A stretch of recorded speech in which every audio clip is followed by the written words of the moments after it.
Guys welcome back to my channel the odd blog channel তোমার সঙ্গে অনেক অনেক অনেক স্বাগত। তো আবার একটা নিয়ে চলে এসেছি আরেকটা ব্লগ নিয়ে। আজকে যাচ্ছি হাতে মানে মেয়েকে রেডি করে তাঁতির করে রেডি করে আসলাম, কি বলছি কি জানি। তো এখন যাবো শ্রাদ্ধ বাড়ি। 4টে বেজে গেছে, অলরেডি অনেক লেট হয়ে গেছে, কারণ মেয়েকে খাওয়াতে খাওয়াতে 2 ঘন্টা টাইম চলে গেছে। তো আমি এখন আলমারি খুলে আছি, কি শাড়ি পরবো আমি কিছুই বুঝতে পারছি না। তোমার দেখো কি শাড়ি পরবো এখন। এই একটা আগে থেকে ঠিক করে রাখিনি, যাই একটা পরে নিই, দেখি তাড়াতাড়ি করে, অনেক দেরি হয়ে গেছে একে। তো রেডি হয়ে তোমাদের সঙ্গে দেখা করছি, ঠিক আছে? তো ফাইনালি আমি এই শাড়িটা পরলাম, লাল শাড়ি একটা বার করেছিলাম, তো ভাবলাম এই শাড়িটা পরে, এটা অনেকদিন পরা হয়নি, তো এটাই পরে নিয়েছি। রেডি হয়ে গেছি, সবাই বসে আছে আমার তো রেডি মতো। চুলটা বেঁধে একটু লিপস্টিক করবো, লিপস্টিক করে যাবো। লিপস্টিক করবো না, এটা করে নেবো, লিপ বাম ওটা, যাই হোক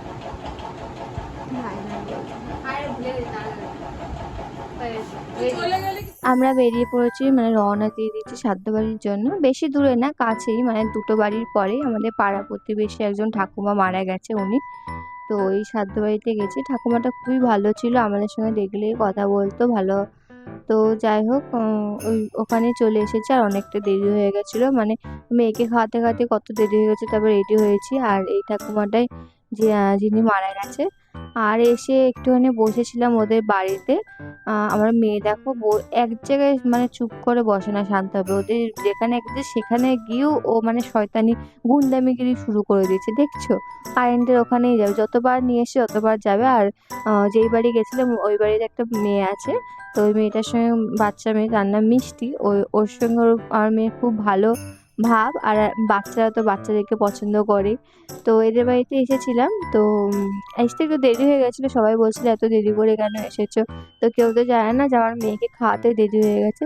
তো যাই হোক, কিছুক্ষণ 5 মিনিটের মধ্যে একটু বসেছিলাম, তারপর এসে খেতে বসে গেছি, কারণ প্রচণ্ড পরিমাণে খিদে পেয়ে গেছে। তো টেবিলে এসে বসে হয়েছে ফাইনালি। আর এখানে প্রথমেই পাতে দিয়েছে ভাত আর শাক ভাজা। শাক ভাজাটা গাইস খুবই সুন্দর হয়েছিল খেতে, আমার তো খুবই ভালো লেগেছে। আর দিদি ভাইয়েরও ভালো লেগেছে শাক ভাজাটা খেতে। আর আমরা এত দেরিতে এসেছি, সবার লাস্ট প্লেসে আমরা বসেছি, মানে ফ্যামিলি লোকে বলতেছি, ফ্যামিলি লোক, তাদের সঙ্গে বুঝেছিলাম। তারপরে শাক ভাজা পরে দিয়েছিল শুক্তো, আর শ্রাদ্ধ বাড়ি শুক্তো দেবেই। শুক্তোটা মানে মোটামুটি সব রান্নাই ভালো হয়েছিল। তো শুক্তো খাওয়ার পরে দিয়েছিল ডাল। এটা কি ডাল হয়েছিল বলতে পারবো না আমি, ভুলে গেছি আমি আসলে কি ডাল হয়েছিল। মাছের মাথা দিয়ে ডাল হয়েছিল মনে হচ্ছে আমার, আর ভালো করে বুঝতে পারিনি। আর দিয়েছে ডালের সঙ্গে আলু ভাজা, আলু ভাজা দেবেই ডালের সঙ্গে। তো এই খেয়েছিলাম। আরও অনেক কিছু রান্না হয়েছিল যেগুলো আমরা নিইনি। হয়েছিল পটল চিংড়ি, কাতলা মাছ হয়েছিল, তারপরে মাংস হয়েছিল, যেগুলো আমরা নিয়েছিলাম চাটনি, পাঁপড়, আর এই যে মিষ্টি রসগোল্লা হয়েছিল। তো রসগোল্লা খেতে আমার খুবই ভালো লাগে। চলে এসেছি, এখন বাজে কটা, 5:30 বাজে। 5টার সময় গেছিলাম না, 5টা কি 5:45 দিয়ে গেছিলাম। বাড়িতে চলে এসেছি, আর পেট পুরো ভরা, একে অপেলা খেয়েছি, খেতে দেরি হয়ে গেছে, তার মানে পেট পুরো ভরা। তো যাই হোক, এবার একটু মেয়েকে ঘুম পাড়াবো। মেয়েকে এই শাড়িটা চেঞ্জ করে নিই, চেঞ্জ করে মেয়েকে ঘুম পাড়াবো, মেয়ে ঘুমাবে। আর এই যে দইটাও হাতে করে নিয়ে এসেছে একবারে। তো ব্লগটা আজকে তোমাদের কেমন লেগেছে কমেন্ট করে জানাবে। হয়তো ব্লগটা আমি এখানে শেষ করে দিচ্ছি, বা হয়তো কন্টিনিউ করতেও পারি বিকেল থেকে।